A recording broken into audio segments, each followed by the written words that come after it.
She didn't cry when I left. She didn't beg me to stay. And she didn't chase after me. Not then. Not until months later, when the man she left me for walked away too. That's when she came back, claiming it was love. But it wasn't. It was regret. And I finally realized she didn't miss me. She missed the way I made her feel. Welcome to Infidelity Truths.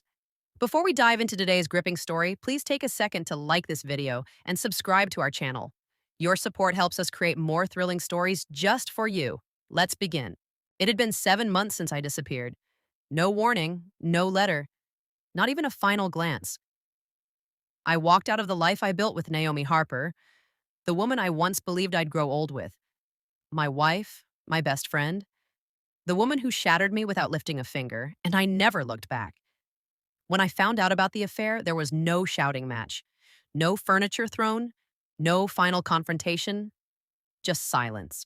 Cold, paralyzing silence. I grabbed my keys, walked out the door, and vanished into a version of life that no longer included her. Now, standing just 5 feet in front of me was the last person I expected to see ever again. Naomi, the ghost of my former life. Her presence knocked the breath out of me like a punch to the ribs. I hadn't prepared for this. I hadn't wanted this. And yet, here she was, tears in her eyes, whispering words I wasn't ready to hear. Micah, please, she said, her voice cracking like old wood. Just let me explain. But explain what? That she was sorry now? That she missed me? Was it love? Or regret? Let me tell you something. Heartbreak isn't always theatrical. It's not always about catching them in the act, some steamy affair unraveling before your eyes. Sometimes betrayal is slow, subtle. A poison that drips into your life over time until one day, everything starts to taste bitter. I started noticing the signs months before I left. The distance, the coldness, the way her eyes wouldn't meet mine during dinner, the mysterious late nights at work. Her phone always silent, always face down. I ignored it. I convinced myself it was stress, burnout, a phase. I made excuses for her, for us, until that one night. I came home after a grueling shift. My body was heavy, my mind scattered. Naomi wasn't home yet, but her laptop was open on the kitchen counter. A message popped up on the screen. Just one line, one sentence. Last night was everything. I wish I was lying next to you now instead of him. Time froze.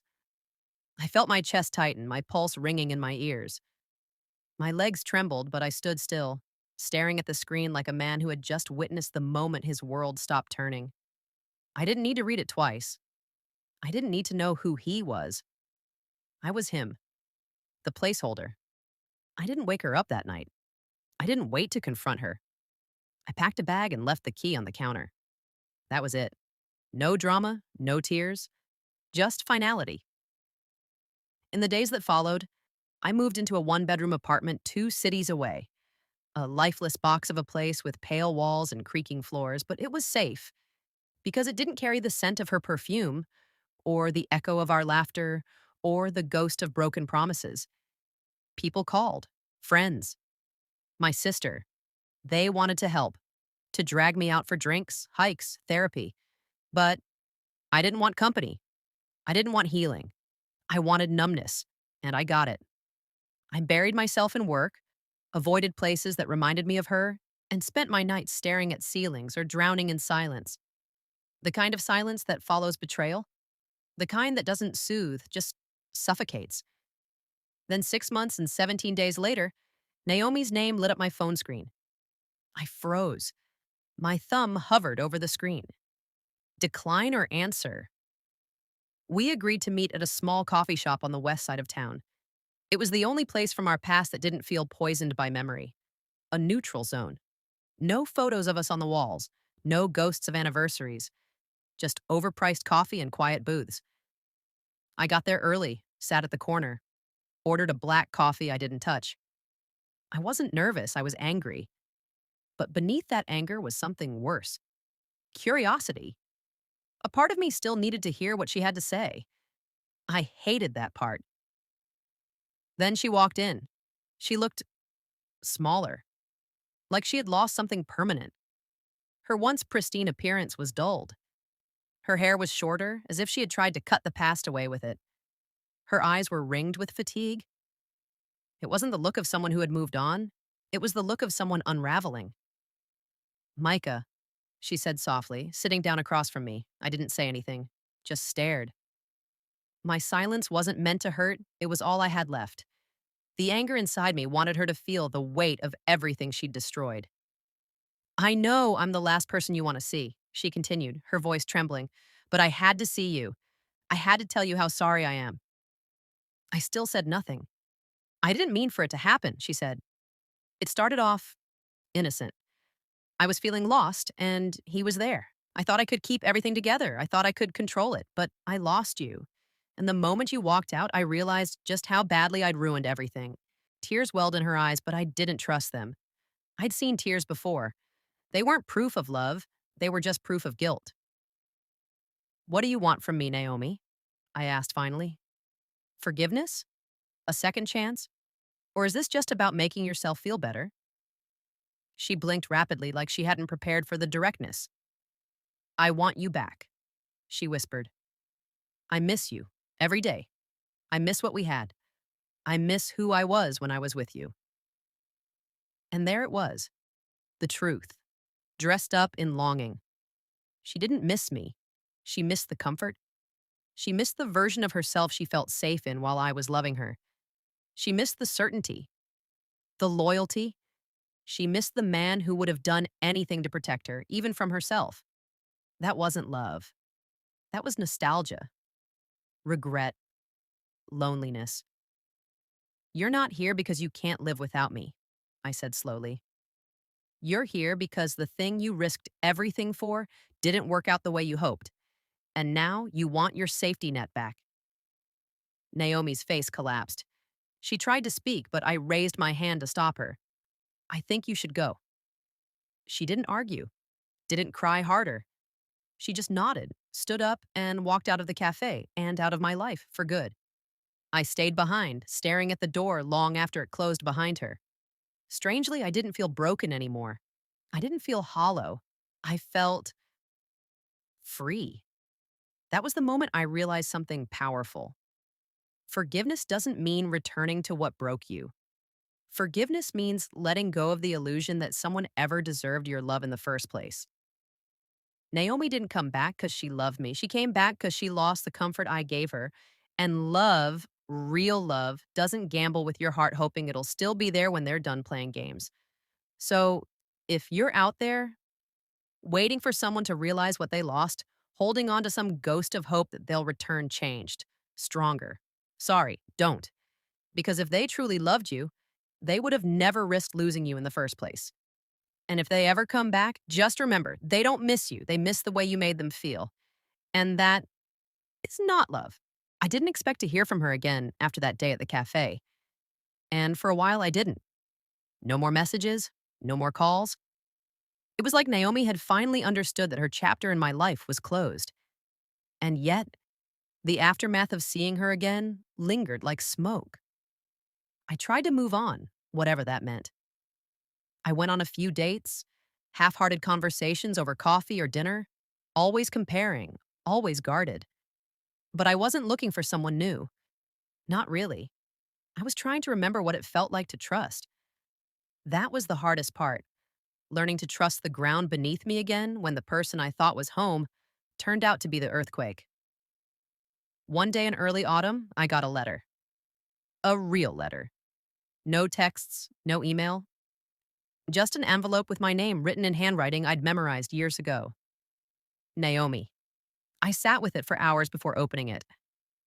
I thought about throwing it away, pretending it never arrived. But something in me needed to see what she had to say, now that time had passed and silence had done its work. Her words were raw, stripped of the carefully measured phrases she'd used at the cafe.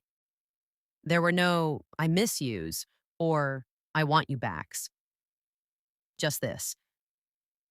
Micah, I've spent the last few months unpacking the wreckage I caused, trying to understand the version of myself that hurt you.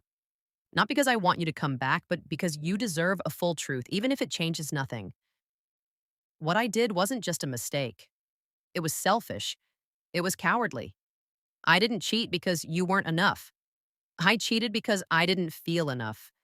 You made life feel safe, beautiful, even sacred. And I didn't know how to live with something so pure when I felt so flawed. I thought the affair would give me control, something that was mine, something reckless and new, but it didn't.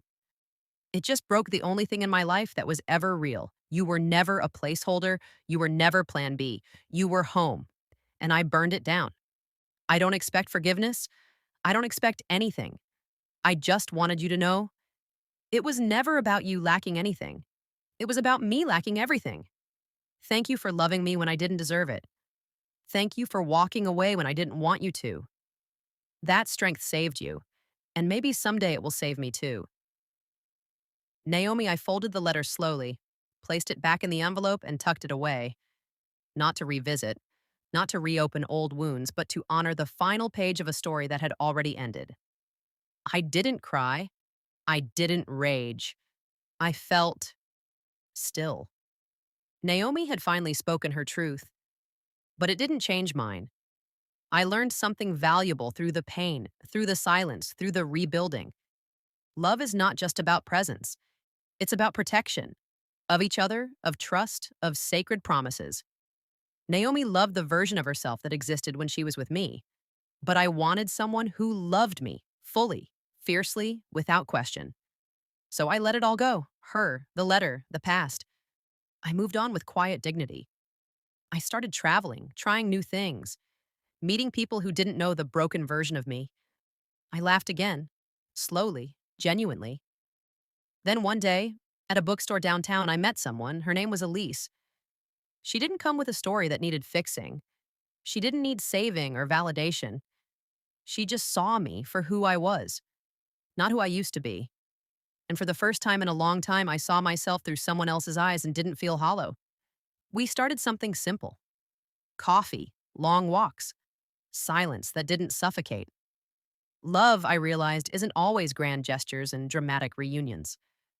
Sometimes it's choosing each other quietly every day without fear. Naomi was a lesson. Elise was peace. And for the first time in what felt like forever, I was home again. If you're holding on to someone who walked away, someone who only realized your worth after they lost you, remember this: closure doesn't always come with answers. Forgiveness doesn't always mean reconciliation. And not every "I miss you" deserves a second chance.